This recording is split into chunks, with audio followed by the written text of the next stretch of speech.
Hello student, मैं Dubey sir. आज मैं एसपीएलडी इंटर कॉलेज की तरफ से एक नया वीडियो लेके आया हूँ। फोकस दूरी तथा वक्रता त्रिज्या में संबंध बहुत इंपॉर्टेंट फार्मूला है।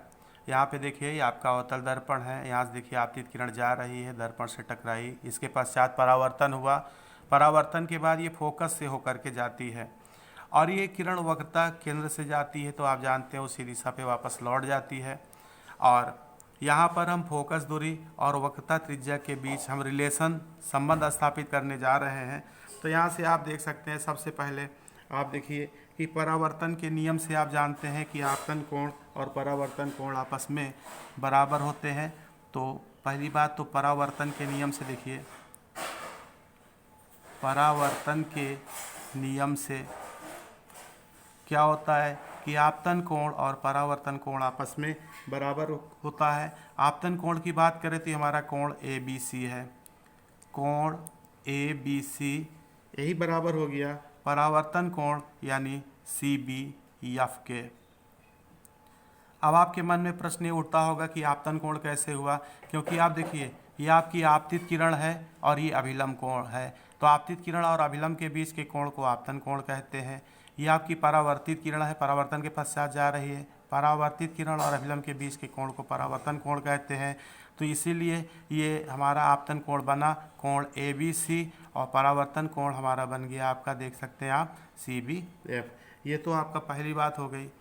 दूसरा, अगर हम आपको बात करें तो यहाँ पे आप देख सकते हैं कि ए बी भुजा और सी एफ आपस में एक दूसरे के पैरेलल है, एक दूसरे के समांतर है। ए बी और सी एफ समांतर है, जिसे आप देख सकते हैं तिर्यक रेखा,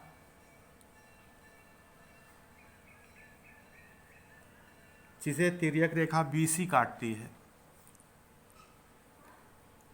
मतलब कहने का कि एकांतर कोण बन गया। अगर दो समांतर रेखाओं को कोई तिर्यक रेखा काटती है तो एकांतर कोण बन जाता है। एकांतर कोण का मतलब ये कोण इस कोण के बराबर होगा। तो कहने का मतलब मेरा कि कोण ए बी सी ये बराबर हो जाएगा कोण बी सी एफ के। ये बना समीकरण नंबर दूसरा। अब आप अगर समीकरण नंबर 1 और 2 की तुलना करें दोनों को, तो देखिए दोनों के बाएं पक्ष आपस में बराबर हैं, इसलिए इनके दाहिने पक्ष भी आपस में बराबर होंगे। तो हम लिखते हैं कि समीकरण नंबर 2 तथा 1 की तुलना करने पे,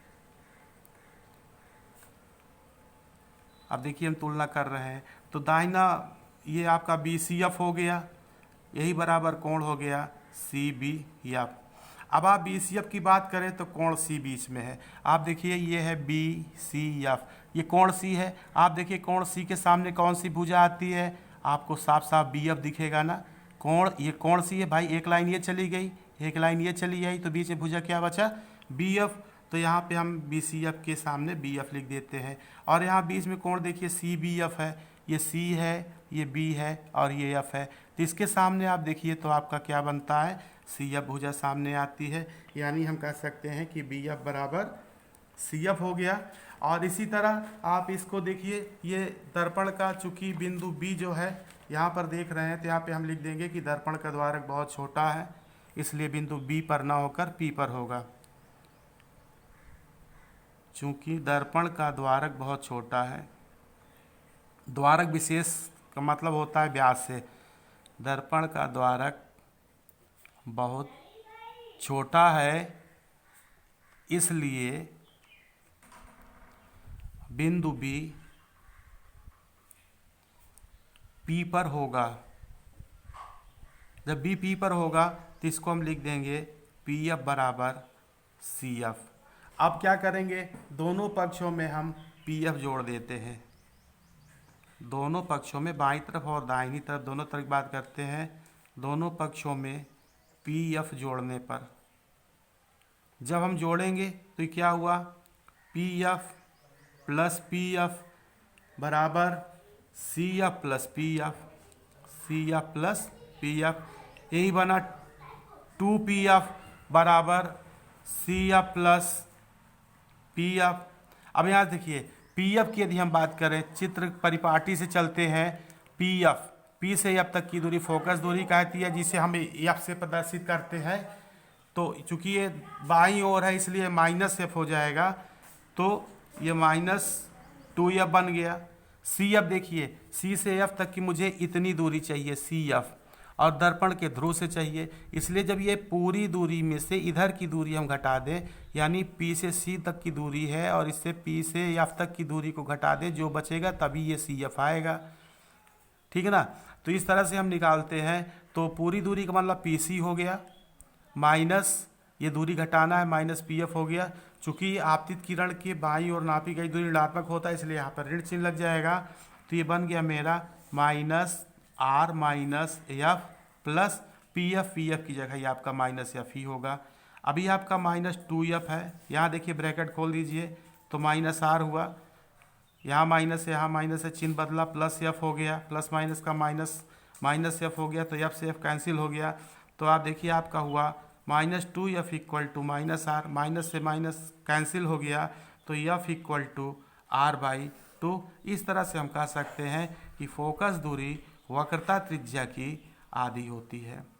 एक बार संक्षेप में फिर से देख लें, बहुत आसान है। ये देखिए आपका आपतित किरण है और ये अभिलंब है। आपतित किरण और अभिलंब के बीच के कोण को आपतन कोण कहते हैं, जिसे हम I से प्रदर्शित करते हैं। और ये आपका देखिए परावर्तित किरण है और अभिलंब है, इसके बीच के कोण को परावर्तन कोण कहते हैं, जिसे हम R से प्रदर्शित करते हैं। तो यहाँ से देखिए आपतन कोण, ये आपतन कोण है, ये परावर्तन कोण आपस में बराबर होता है परावर्तन के नियम से। तो आपतन कोण का मतलब ABC है, परावर्तन कोण का मतलब आपका CBF है। और यहाँ पर देखिए चूंकि भुजा AB और CF ये परस्पर समांतर है, जिसे तिर्यक रेखा CB काटती है। तो प्रमेय के अनुसार से जब दो समांतर रेखाओं को एक तिर्यक रेखा काटती है तो उनके बीच बने एकांतर कोण आपस में बराबर होते हैं, इसलिए कोण I और ये कोण C आपस में बराबर होंगे। कोण I का मतलब कोण ABC हो गया, बराबर हो गया कोण आपका BCF। अब समीकरण 1 और 2 की अगर आप कंपैरिजन करें, तुलना करें, तो यहाँ पर भी देखिए ABC है, यहाँ पर ABC है, बाएं पक्ष बराबर इसलिए दाहिने पक्ष बराबर होंगे। चूंकि हम 2 पहले लिखे इसलिए CBCF को पहले लिख लेते हैं और कोण CBF को बाद में लिखते हैं। BCF का मतलब बीच में कोण C है, ये कोण C देखिए आपका बीच में है। यहाँ से देखिए 2 लाइनें जाती हैं, एक लाइन ये गई, एक लाइन ये आई, तो इसके सामने की भुजा क्या हो गई? BF। तो इसके सामने की भुजा हमने लिख लिया, BF लिख लिया। अब ये CBF में आप देखें कोण B बीच में है, तो यहाँ देखिए एक लाइन ये जा रही है, एक लाइन ये जा रही है, तो इसका मतलब भुजा ये CF हो गया। तो CF यानी BF और CF बराबर हो गए। लेकिन आप जानते हैं कि दर्पण का द्वारक, द्वारक का मतलब व्यास से होता है, बहुत छोटा होता है, इसलिए बिंदु B को यहाँ न मान करके P पर ही माना जाएगा।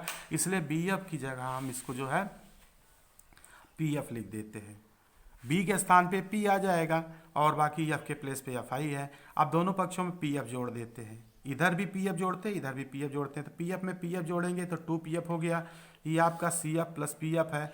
और PF का मतलब यहाँ से देखिए PF मतलब ध्रुव से फोकस तक की दूरी को फोकस दूरी F कहते हैं, स्मॉल f कहते हैं, जिसे ऋण से प्रदर्शित करेंगे क्योंकि दर्पण के बाईं ओर है। ये देखिए -F हो गया, तो यहाँ -2 था, 2 हो गया और F की जगह -F हो गया। अब यहाँ देखिए आपका क्या लिखा CF, CF का मतलब इतनी दूरी खाली आपको लेनी है, और कहाँ से लेनी है? ध्रुव से लेनी है।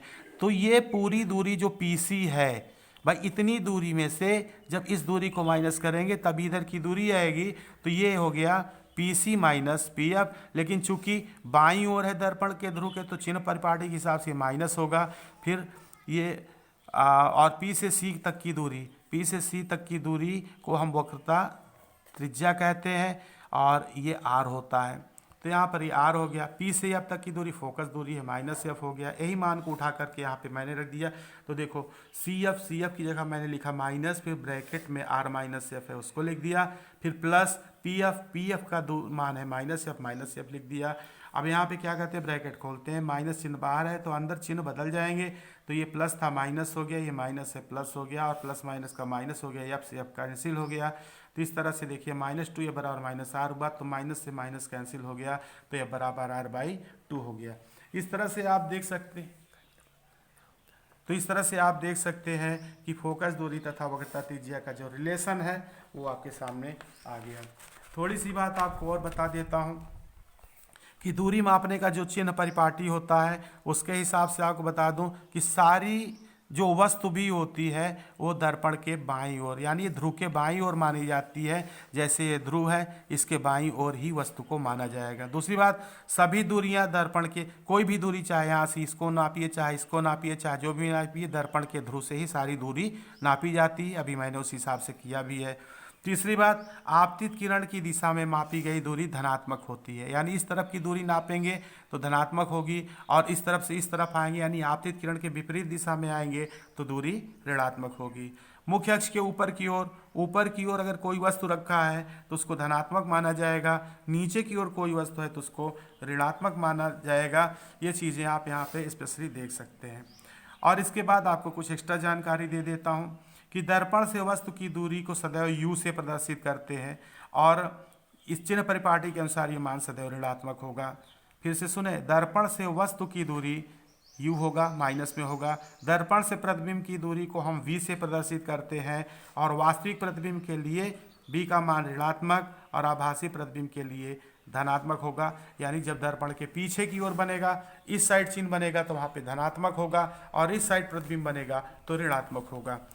अगली बात यह है कि दर्पण की फोकस दूरी को f से लिखते हैं, और ये अवतल दर्पण है तो माइनस में होगा, और अगर उत्तल दर्पण है तो प्लस में होगा। इसके बाद अगला पॉइंट यह है कि वस्तु की लंबाई को o से लिखा जाता है और प्रतिबिंब की लंबाई को हम I मानते हैं।